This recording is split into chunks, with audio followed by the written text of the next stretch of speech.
At my sister's graduation, they all toasted. I got just a cold message, "We'll celebrate yours later." Later never came. Weeks later, my cousin posted a selfie, with me standing beside her, captioned, "The champagne bubbles caught the late afternoon sunlight streaming through Mom's dining room windows as everyone raised their glasses for what felt like the 100th toast of the day." Sarah's graduation from medical school was apparently worthy of endless celebration, endless speeches, and endless reminders of how proud everyone was of our family's first doctor. To Sarah, Uncle Mike boomed, his face already flushed from the afternoon's festivities. "The smartest girl in the family." I forced a smile from my spot in the corner, nursing my second glass of champagne and trying to ignore the familiar ache in my chest. Don't get me wrong, I was proud of Sarah. She'd worked incredibly hard through 4 years of undergrad and 4 more years of medical school. She deserved every bit of recognition she was getting. What stung was the complete dismissal of my own achievement. 6 months ago, I graduated summa cum laude with my master's in environmental engineering from Stanford. I'd spent 2 years researching sustainable water filtration systems for developing countries, published 3 papers, and landed a job with a prestigious consulting firm in San Francisco. My thesis advisor had called my work groundbreaking and potentially life-changing for millions of people. But when I texted the family group chat about my graduation ceremony, the responses had been tepid at best. "Congrats, honey." From Mom, followed immediately by "Can't wait for Sarah's ceremony." "Nice work, kiddo," from Dad. "Cool," from my younger brother Jake. And from the extended family? Radio silence, mostly. A few thumbs up emojis. My cousin Lisa had sent a private message, "We'll celebrate yours later." Sarah's is the big one, you know? Later never came. Now, watching Sarah beam as our entire extended family, aunts, uncles, cousins, grandparents who'd flown in from 3 different states, showered her with praise, gifts, and promises of connections for her residency applications, I felt that familiar knot of resentment tightening in my stomach. "Emma." My Aunt Carol's voice cut through my brooding. "Come here, sweetheart." I plastered on my best smile and joined the group gathered around Sarah, who was holding up a stethoscope from our grandparents, apparently sterling silver and engraved with her initials. "We were just talking about how proud we are of both our girls," Aunt Carol continued, though her eyes never left Sarah. 2 graduates in the family this year. Although, of course, becoming a doctor is such a huge achievement. Sarah's going to save lives. "Emma's work is important too," Sarah said, and I felt a flash of gratitude toward my sister. At least she remembered what I actually studied. "Environmental stuff, right, Em?" "Environmental engineering," I corrected gently. "Water filtration systems for communities without clean water access." "That's nice, dear," Grandma Betty said absently, then immediately turned back to Sarah. "Now tell me more about your residency interviews, sweetheart." And just like that, I was invisible again. I excused myself to help Mom in the kitchen, but really I just needed a moment to breathe. The kitchen was empty, Mom having rejoined the celebration, so I stood at the sink and watched the bubbles in my champagne rise and pop. My phone buzzed with a text from my best friend Jenna. "How's the celebration going? Are you okay?" I confided in Jenna about the family's lukewarm response to my graduation, and she'd been appropriately outraged on my behalf. "It's complicated," I texted back. "I'm happy for Sarah, but it would be nice if anyone remembered that I accomplished something too." "Your accomplishment is huge," she replied immediately. "You're literally going to help provide clean water to people who need it most. That's incredible, and anyone who doesn't see that is an idiot." I smiled at her loyalty, but the hurt remained. These weren't strangers dismissing my work, this was my family. The party continued for another 3 hours. I watched as Sarah opened gift after expensive gift, a new laptop from our parents, a designer briefcase from the aunts and uncles, jewelry from various cousins, and a check from Grandpa Joe that made her eyes widen when she peeked at the amount. When people started asking about photos, I dutifully smiled and posed in the family pictures, but I noticed how I was consistently positioned on the edges, while Sarah remained at the center of every frame. The final straw came during the group photo on the back porch. Uncle Mike was directing everyone's positions when he gestured at me dismissively. "Emma, maybe you could step back a bit. We want to make sure we get Dr. Sarah front and center." Dr. Sarah? She wouldn't officially be called that for another few weeks when she started her internship, but apparently the family had already made the transition. I stepped back as requested, but something inside me shifted. I was done being the forgotten sister, the afterthought, the one whose achievements were always overshadowed by Sarah's more traditionally impressive career path. The party finally wound down around sunset. As people began to leave, they made sure to give Sarah one final congratulations, one final hug, one final promise to stay in touch as she began this exciting new chapter. I got polite goodbyes and a few "good job on your thing too" comments that felt like afterthoughts. After we'd cleaned up and Sarah had gone upstairs to FaceTime her medical school friends about the party, I found myself alone with Mom in the living room. "It was a good party," I said carefully. "Oh, it was perfect," Mom gushed. Sarah looked so happy. I'm just so proud of her. A doctor in the family. Can you believe it? What about me, Mom? The words came out before I could stop them. Mom looked confused. What about you, honey? I graduated too. 3 weeks ago. Summa cum laude. From Stanford. My voice was steady, but my heart was racing. Of course, sweetheart. We're proud of you too. But her tone was distracted, dismissive. It's just that Sarah's achievement is so significant. She's going to be saving lives, Emma. It's different. There it was. The truth I'd been trying not to acknowledge. In my family's eyes, my master's degree, my research, my job offer, none of it mattered because it wasn't medicine. It wasn't prestigious enough, traditional enough, impressive enough. Right, I said quietly. Different. I went to bed that night feeling hollow and determined in equal measure. Something needed to change, but I wasn't sure what or how. The answer came 3 weeks after Sarah's graduation party, in the most unexpected way possible. I'd been working at the consulting firm for about 4 months at that point, doing good work but feeling somewhat unfulfilled. Then I was sent to a conference in Denver, presenting my research on low-cost water filtration to a room full of engineers, public health officials, and NGO representatives. My presentation had gone well, really well, actually, and I was networking during the coffee break when a woman approached me. "Excuse me, are you Emma Rodriguez?" she asked. "I'm Dr. Jennifer Walsh from the WHO. The World Health Organization." My heart started beating faster. "I am," I said, trying to keep my voice calm. "Your presentation was remarkable," she continued. "We've been looking for exactly this kind of innovative, cost-effective solution for our water initiatives in sub-Saharan Africa. Would you be interested in discussing a partnership?" For the next hour, Dr. Walsh and her colleague Dr. Ahmed Hassan outlined an opportunity that seemed too good to be true. The WHO wanted to fund a pilot program using my filtration system in 3 countries, Kenya, Ghana, and Senegal. If the pilot was successful, they'd scale it across additional regions. "The potential impact is significant," Dr. Hassan explained. "We're looking at potentially providing clean water access to several million people initially, with a possibility of much larger scale implementation if the pilot succeeds." I somehow managed to stay professional during the meeting, but inside I was reeling. This was the opportunity of a lifetime, the kind of career-defining moment that most people only dream about. And it was happening to me. The forgotten sister. The one whose achievement wasn't significant enough to celebrate. I called Jenna the moment I got back to my hotel room. "Emma." She screamed when I told her the news. "This is incredible. You're going to be changing the world." "I can't believe it's real," I admitted. "They want me to fly to Geneva next month to finalize the details and meet with the full team. You have to tell your family. They're going to be so proud." I hesitated. Part of me wanted to share this news, to finally have something that would make them sit up and take notice. But another part of me, the part that was still hurt by their dismissal, wanted to wait. "I think I'll hold off for a bit," I told Jenna. "Make sure everything's confirmed first." What I didn't tell her was that I was also curious to see how long it would take my family to ask me about my new job, my life, anything about me at all. The answer, it turned out, was not at all. Over the next month, our family group chat was filled with updates about Sarah's residency program, photos from her first day at the hospital, complaints about her call schedule, and endless encouragement from everyone. Meanwhile, I'd gotten exactly one message asking how my new job was going, from Sarah herself. I'd started my new position at the consulting firm right after graduation while simultaneously developing my collaboration with the WHO team. My days were packed with meetings, research, travel preparation, and the most engaging work I'd ever done. I was happier and more fulfilled than I'd ever been, splitting my time between commercial projects and the pilot program preparation. But my family had no idea. The breaking point came during our monthly family Zoom call in October. I'd just returned from my first trip to Geneva, where I'd presented my preliminary results to the WHO Technical Committee. The pilot program was showing promising early results, and Dr. Walsh had mentioned that they were considering expanding to additional countries if the current sites continue to perform well. I was exhausted but exhilarated as I logged into the family call. "Emma," Mom said when my video appeared. "There you are. We haven't heard from you in ages." "I've been traveling a lot for work," I said. "That's nice, dear. Sarah, tell everyone about what happened in the ER yesterday."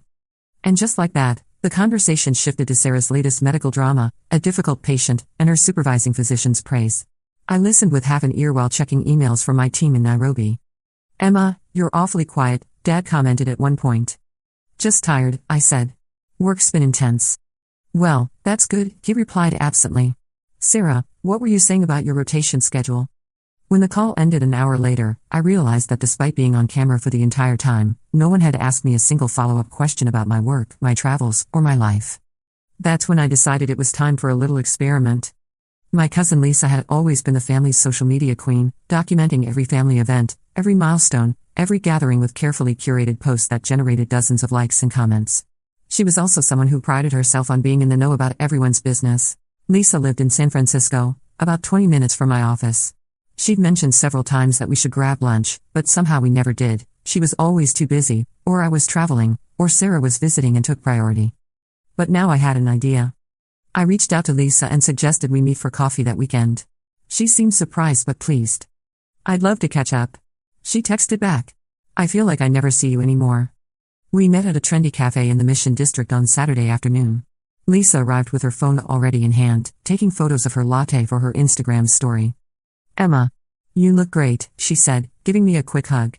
"How's the new job going?" Finally, someone asked. "It's been incredible, actually," I said, settling into my chair. "I just got back from Geneva last week." "Geneva? Wow, fancy. What were you doing there?" I took a sip of my coffee and chose my words carefully. "I've been working with the World Health Organization on a water filtration project. We're implementing pilot programs in Kenya, Ghana, and Senegal." Lisa's eyes widened. "Wait, the World Health Organization? Like, the actual WHO?" "Yep. They approached me after seeing my research from Stanford. We're developing sustainable water filtration systems for communities without clean water access." That's amazing, Emma. How many people will this help?" "The pilot programs are targeting about 2 million people initially. But if everything goes well and we get approval for the full-scale program, we could potentially help tens of millions of people across multiple continents over the next decade." Lisa nearly choked on her latte. "Tens of millions? Emma, that's huge. This is incredible. Why didn't you tell anyone?" I shrugged, going for casual. "I don't know, I guess I wanted to make sure everything was solid before making a big deal about it. You know how these things can fall through. But this is such a big deal. You're literally going to be saving lives, providing clean water to people who need it most. This is like world-changing stuff." "I hope so," I said modestly. "It's definitely the most meaningful work I've ever done." We chatted for another hour, with Lisa asking increasingly detailed questions about the project, my travel, and my role. I could see her excitement growing, and I knew exactly what was happening. She was already planning how to share this news with the family. As we prepared to leave, Lisa insisted on taking a selfie together. "I need to document this," she said, holding up her phone. "My cousin, the world changer." I smiled genuinely as she snapped several photos, then watched as she immediately began crafting an Instagram post. "What are you writing?" I asked innocently. "Just bragging about my amazing cousin," she said, fingers flying across her screen. "Everyone needs to know what you're doing." Perfect. The post went live 20 minutes after we parted ways. I wasn't following Lisa's Instagram, but Jenna was, and she immediately sent me a screenshot. The photo showed Lisa and me smiling at the cafe, but the caption was what made my heart race. "Coffee date with my brilliant cousin Emma. Just found out she's working with Yahoo to bring clean water to millions of people in Africa." Africa emoji, droplet emoji. While we were all celebrating Sarah becoming a doctor, which is amazing too, Emma was quietly changing the world with her groundbreaking engineering work. The pilot program could potentially scale to help tens of millions. So proud to be related to someone making such an incredible impact. #ProudCousin, #changing the world, #clean water, #WHO. Within an hour, the post had dozens of likes and comments. But more importantly, my phone started buzzing with notifications. First came the text, "Mom, Emma, Lisa just posted something about you working with the World Health Organization. Is this real?" "Dad, call me immediately. What's this about the WHO?" "Sarah, OMGM. Why didn't you tell us about this? This is incredible." "Uncle Mike, Emma, I just saw Lisa's post. Is it true you're working with the WHO? That's amazing. Aunt Carol, honey, I'm so confused. Are you really helping 50 million people get clean water? Why didn't we know about this? Jake, dude, are you famous now? Lisa's post is blowing up." Then came the Facebook notifications as various family members shared Lisa's post with their own captions of pride and amazement. My phone rang within 2 hours. It was Mom. "Emma Christine Rodriguez," she said, using my full name like she had when I was in trouble as a child. "You need to explain to me right now why I had to find out from Lisa's Instagram that my daughter is working with the World Health Organization." "Hi, Mom," I said calmly. "How are you?"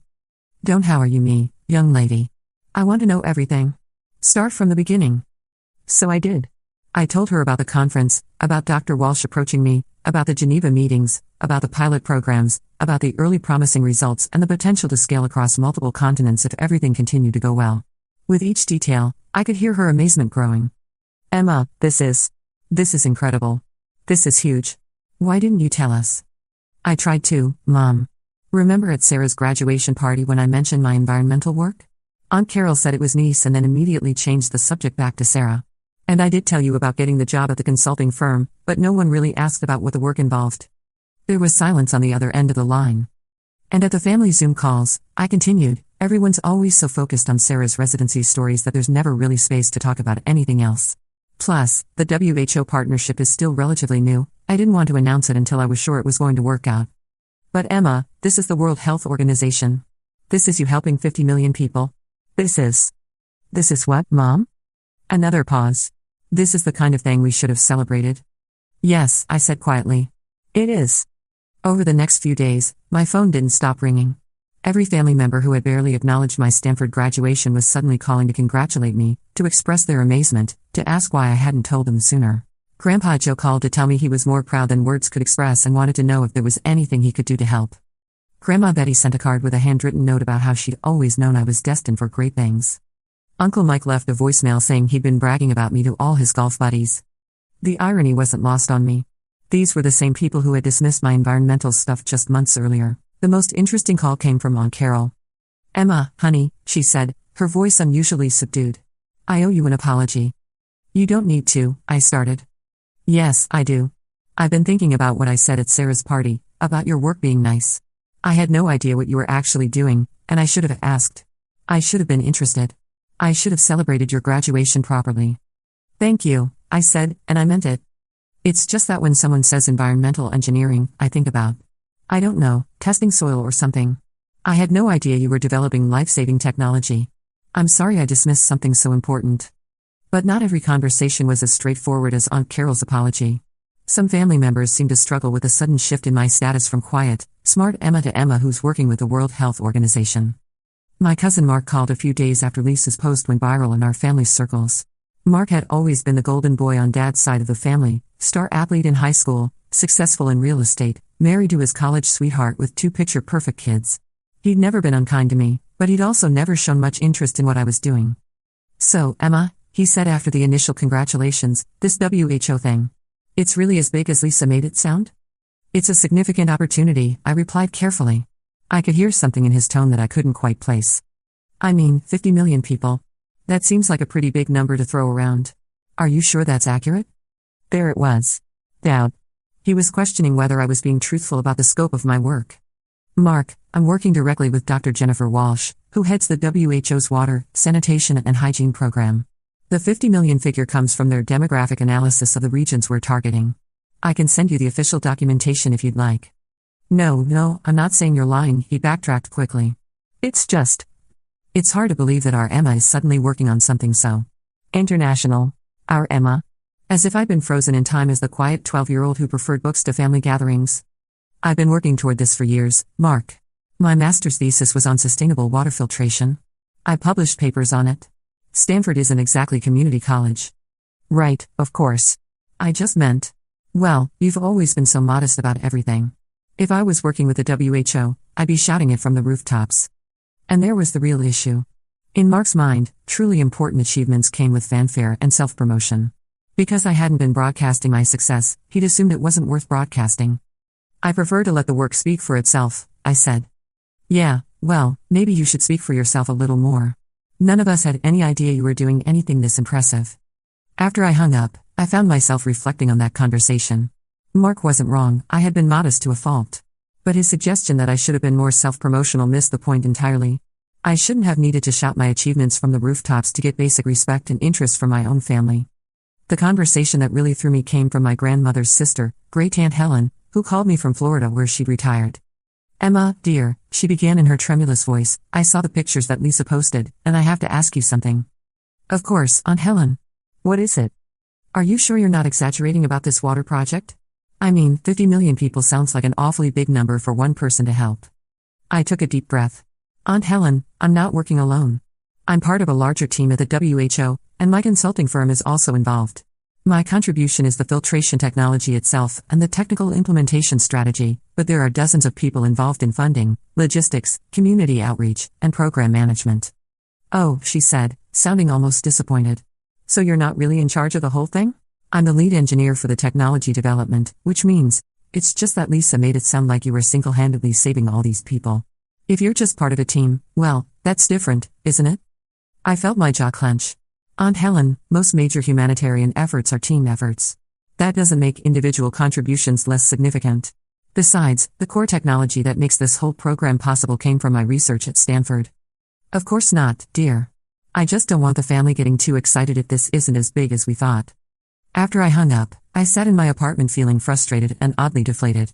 Here I was, having achieved something I'd dreamed about since graduate school, and my own family members were either doubting its validity or trying to diminish its importance. I called Jenna to vent. Are you kidding me right now? She said after I told her about Mark and Aunt Helen's reactions.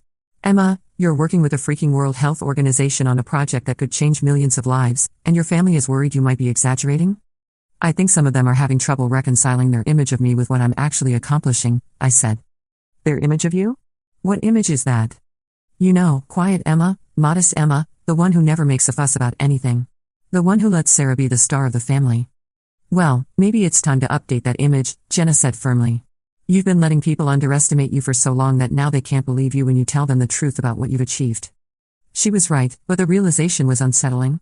Had I been so concerned with being humble and not threatening anyone that I'd actually trained my family to dismiss my accomplishments? The answer came during a particularly uncomfortable dinner with my parents the following weekend. I'd driven up to visit them, partly because I missed them and partly because I wanted to have a real conversation about everything that had happened since Lisa's Instagram post. Mom had made my favorite meal, her famous lasagna, and both parents seemed genuinely excited to hear about my work. But as I described the technical aspects of the filtration system and the implementation challenges we were facing in different regions, I noticed Dad's eyes glazing over. This is all very impressive, sweetheart, he said, cutting me off mid-explanation, but I have to admit, I don't really understand most of what you're saying. What part would you like me to explain differently? I asked. Well, all of it, really. The technology stuff goes right over my head. Can you just tell us the basics? Like, what do you actually do all day?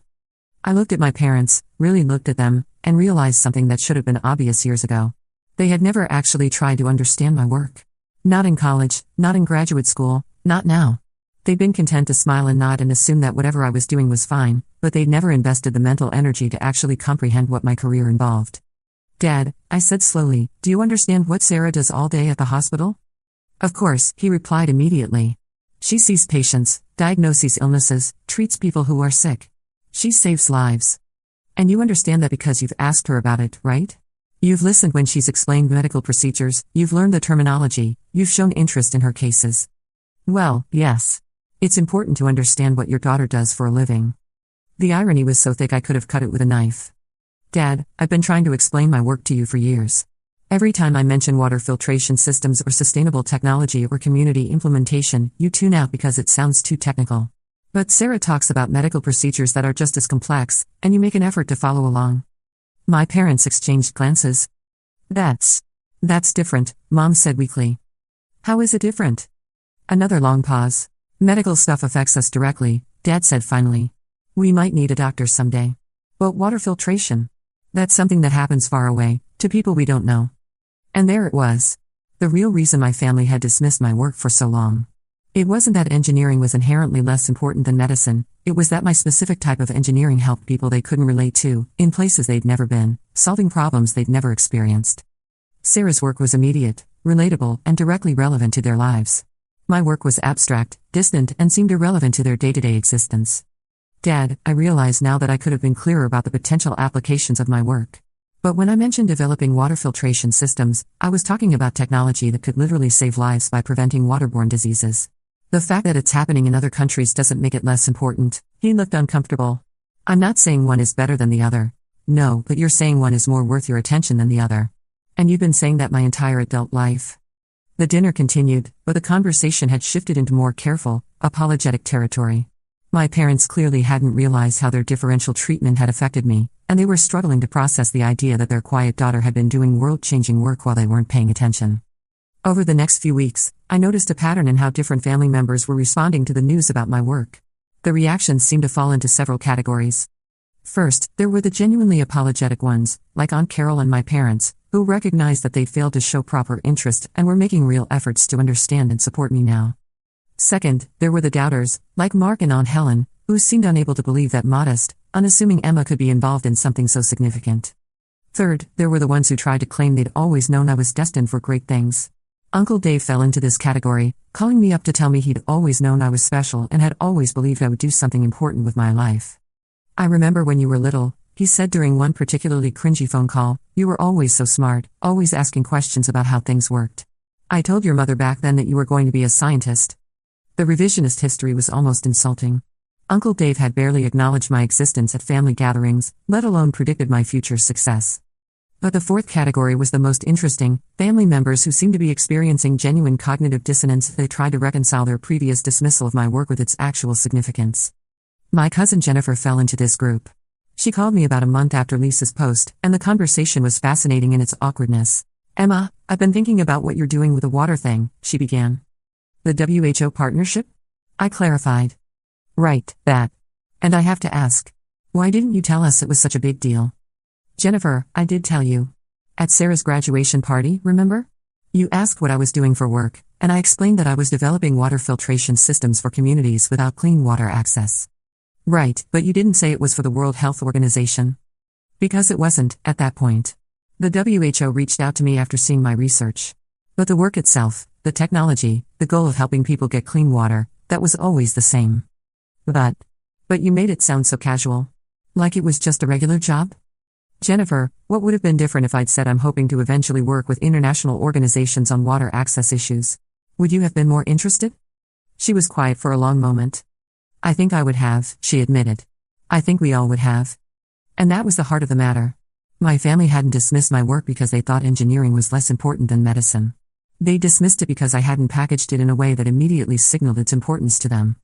But that realization raised an uncomfortable question: why should I have had to market my achievements to my own family? Why wasn't their default assumption that whatever I was working on was probably meaningful and worth understanding? I discussed this with my therapist, Dr. Martinez, whom I'd started seeing after the whole family drama began to affect my sleep and concentration. "It sounds like your family has a very external validation-oriented view of success," she observed during one of our sessions. "They need outside confirmation, like the WHO partnership or Lisa's viral post, to recognize achievement. But shouldn't family be the people who support you before the outside world recognizes you?" I asked. "Ideally, yes. But families are made up of individuals with their own biases, insecurities, and limitations. It sounds like your family had trouble valuing what they didn't understand or couldn't easily categorize. So what do I do with that?" "Well, what do you want to do with it?" I thought about that question for days. What did I want? Did I want my family to grovel and apologize indefinitely?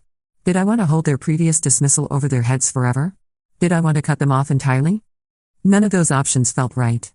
What I realized I wanted was something more complicated. I wanted them to understand not just what I'd achieved, but why their previous response had been hurtful.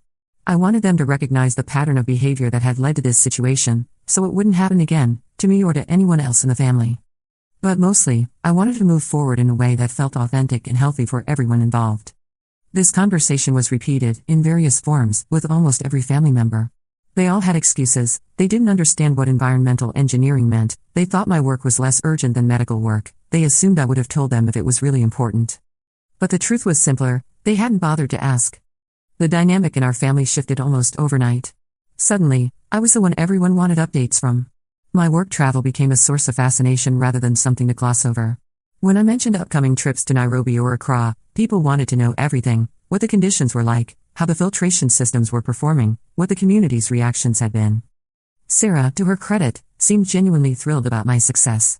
"I'm sorry I never really understood what you were doing," she said during a sister-to-sister phone call. "I mean, I knew it was important work, but I didn't realize it was this important. You're literally going to prevent waterborne diseases for millions of people. That's incredible, Em." "Thank you," I said. "And I'm sorry if I've seemed resentful about your celebration. You deserve all the recognition you got. It's just that you deserved recognition too," she finished. "I get it. I should have made sure people paid attention to your achievements." It was a good conversation, one that left me feeling closer to Sarah than I had in months. But not everyone's response was entirely positive. Lisa, surprisingly, seemed a bit miffed that her Instagram post had become the catalyst for my family's newfound interest in my career. "I mean, I'm glad everyone knows how amazing you are now," she said during a follow-up coffee date, "but it's kind of crazy that they needed social media to pay attention to their own family member." "I know," I agreed. But your post really did change things. Thank you for that. It shouldn't have been necessary, she muttered. The strangest reaction came from some of my extended family members who seemed almost defensive about their previous dismissal. My Uncle Dave called to congratulate me but spent most of the conversation explaining why he'd been so focused on Sarah's achievement. It's just that being a doctor is something everyone understands, you know? When someone says they're a doctor, you immediately know that's a big deal. But engineering? Well, there are so many different types. We just didn't realize yours was the world-saving type. I wanted to point out that all engineering had the potential to change lives, that the distinction between world-saving and regular work was often just a matter of scale and visibility. But I bit my tongue. The family dynamic had shifted, but it wasn't entirely comfortable yet. There was an overcorrection happening. Suddenly everyone was fascinated by every detail of my work, asking questions that felt more like interrogations than genuine interest. At the next family Zoom call in August, I found myself in the unusual position of being the center of attention. "Emma, tell us about your trip to Kenya," Mom exclaimed as soon as I joined the call. "How are the water systems working?" Dad asked. "Are you going to be on TV?" Jake wanted to know. "Have you met any celebrities at the WHO?" Grandma Betty chimed in. It was overwhelming and, honestly, a little exhausting. This level of attention felt just as unnatural as being ignored had. Sarah, I noticed, was unusually quiet during the call.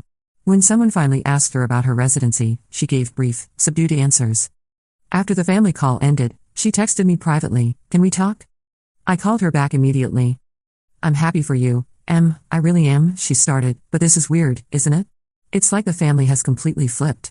Now they're obsessing over your work and barely asking about mine." She was right. The pendulum had swung too far in the other direction. "I'm sorry," I said. "I never wanted your achievements to be overshadowed." "I know you didn't. And I'm not upset with you. It's just... Now I kind of understand how you felt. It sucks to feel invisible." We talked for over an hour that night, really talked, in a way we hadn't in years. We discussed the family dynamics, the pressure we both felt to achieve, the strange competition that had developed between us without either of us really wanting it. "I think Mom and Dad always pushed us in different directions," Sarah reflected. "You were the smart one who was going to change the world with science, and I was the caring one who was going to help people through medicine. But that's such a false dichotomy." "Both paths help people," I agreed. "Both paths matter." "Exactly. And both paths deserve celebration." We made a pact that night to support each other more actively, to make sure our achievements didn't come at the expense of the other's recognition. The real test of this new dynamic came 4 months later, when Sarah passed her medical boards with flying colors and I received confirmation that the WHO was approving an expanded second phase of my water filtration program to include 5 additional countries. We had a joint celebration this time, Sarah's idea. She insisted that we share the spotlight, that the family recognize both achievements equally. The party was different from her graduation celebration. More balanced. More thoughtful. People asked meaningful questions about both of our work, and the conversation flowed naturally between Sarah's medical experiences and my engineering projects. But the most meaningful moment came when Grandpa Joe stood up to make a toast. "I want to say something about my granddaughters," he began, his voice carrying that authority that made everyone in the room quiet down immediately. "A few months ago, we celebrated Sarah becoming a doctor, and we did it right. She deserved every bit of recognition she got. But we missed something important. We missed celebrating Emma's incredible achievement, and we missed understanding the significance of her work." He paused, looking directly at me. "Emma, your grandmother and I have been talking, and we want you to know how sorry we are that we didn't see your accomplishment for what it was right away. You're going to help 50 million people get clean water. 50 million. That's more people than live in most countries. That's not just impressive, that's world-changing." He raised his glass. "So tonight, we're toasting both of our remarkable granddaughters. Sarah, who's going to save lives one patient at a time as a doctor. And Emma, who's going to save lives by providing clean water to millions of people as an engineer. Both paths matter. Both achievements deserve celebration. And both of you make us incredibly proud." The room erupted in applause, and I felt tears prick at my eyes. This was what I'd needed all along, not to be the only one celebrated, but to be celebrated alongside Sarah, with equal recognition for different but equally valuable paths. Later that night, as the family was cleaning up, Lisa pulled me aside. "I'm glad that Instagram post led to this," she said. "Me too," I replied. "Although it's a little crazy that it took social media for my family to pay attention. Sometimes people need a wake-up call," she said philosophically. "Sometimes they need to see something from the outside to really understand what's been right in front of them." She was right. My family's initial dismissal wasn't malicious, it was a combination of ignorance, assumption, and the human tendency to value what we understand over what we don't. But the experience taught me something important about standing up for my own achievements. I'd spent so long being the humble one, downplaying my successes and waiting for others to recognize them, that I'd forgotten I had a voice in the narrative. 8 months later, when I was invited to speak at the UN World Water Day conference about the success of our pilot programs, I made sure to tell my family about it immediately. I didn't wait for them to ask, didn't downplay the significance, didn't assume they wouldn't be interested. I've been invited to address the United Nations World Water Day conference, I announced during our family call. They want me to present the results of our pilot programs in Africa and discuss the technical framework for scaling to additional regions. The response was immediate and enthusiastic, genuine pride, thoughtful questions, and offers of support. But more importantly, Sarah chimed in with news of her own. That's amazing, Em. And perfect timing, I just found out I got accepted to the fellowship program I wanted. We're both killing it this year. You both are, Mom said, and for the first time, her pride felt equally distributed. The UN presentation went beautifully. I spoke to an audience of world leaders, NGO representatives, and fellow engineers about the power of innovative, sustainable technology to transform lives. Our pilot programs had exceeded projections. We'd provided clean water access to over 800,000 people across the 3 initial countries in just 10 months, and the health improvements in those communities were significant and measurable. After my speech, I was approached by representatives from 3 different countries asking about implementing the program in their regions.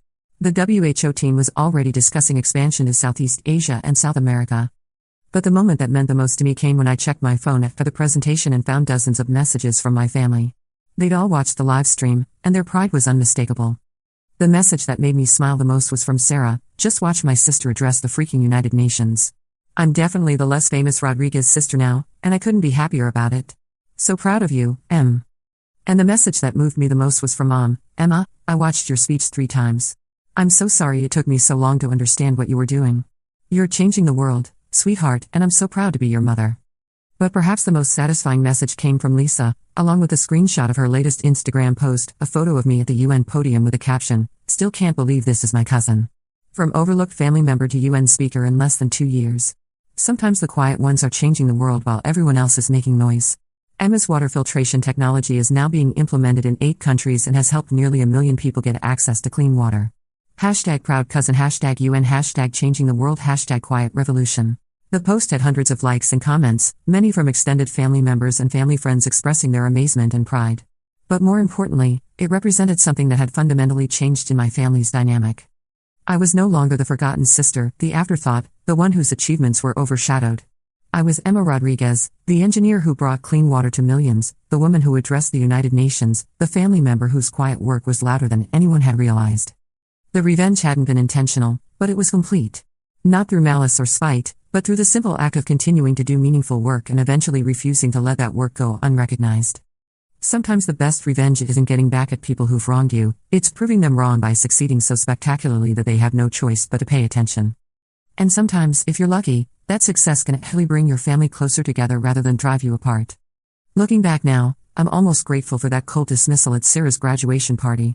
It taught me to value my own achievements, to speak up for my successes, and to never again wait for others to recognize my worth. The girl who stood quietly in the corner while everyone toasted her sister is gone. In her place is a woman who knows her value, speaks her truth, and changes the world, one water filtration system, one UN speech, one proud family member at a time.